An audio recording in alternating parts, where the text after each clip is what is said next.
to another installment, MiamiCan.com, that's Citizens Against NAILID. It's got a lot of information about the aerial sprayings, and we are currently opening up a campaign called StopSpraying.org, so you can find information regarding the Zika and the NAILID spraying or insecticide sprayings in general. There's trichlorophone. There's some other chemicals that are on there that are being used that cause, for instance, microcephaly and respiratory problems, break down the blood-brain barrier in the human skull, that cause onsets of things like Alzheimer's, diabetes, but Alzheimer's and Parkinson's in the brain. Again, the insecticides are causing microcephaly, not the Zika virus. They act very similarly, so they will enter the bloodstream, and they will break certain boundaries, if you will, in the same regard, and enter the brain the same way. But the damage is being done by the insecticides, by the chemical, and these are all petroleum-based insecticides. Now,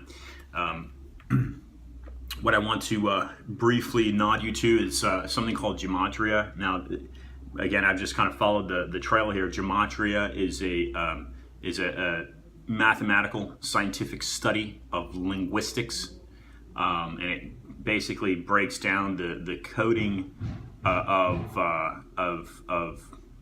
languages, and particularly in the English language, and how that relates to certain things. So if you are one of those people that think that the results in today's sports seem to be a little odd, a little off, check out a guy named Zachary Hubbard. I think he broadcasts out of Seattle, went to Arizona State.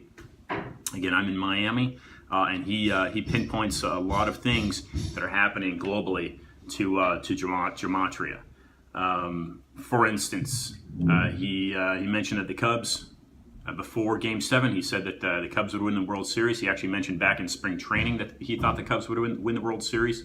It's 108 years since they last won a World Series.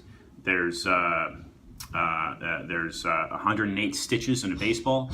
There's also the score was also 8 in the 10th inning. That's 108. So things like that, numerological sequences like that, he'll add up and it'll make sense to you.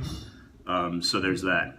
The last thing I want to mention to you today is the Federal Reserve. You need to look into the Federal Reserve. That's something that that was passed through Congress and signed by Woodrow Wilson in 1913.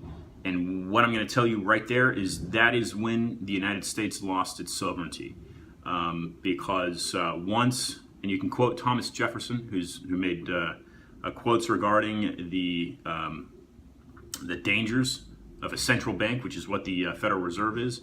Once we, as a people, a Congress, as a country, allowed for a central bank to control us, which is what's happening, we lost. I'm telling you, we lost. The United States lost its sovereignty. My guess is that a large portion of that sovereignty is owned by the British Crown. That's my guess. Anyway, look into it. Maybe I'm wrong. Maybe I'm right. From what I'm telling you, everything I've found out is fact, and these are conclusions that I'm drawing. And all we can do is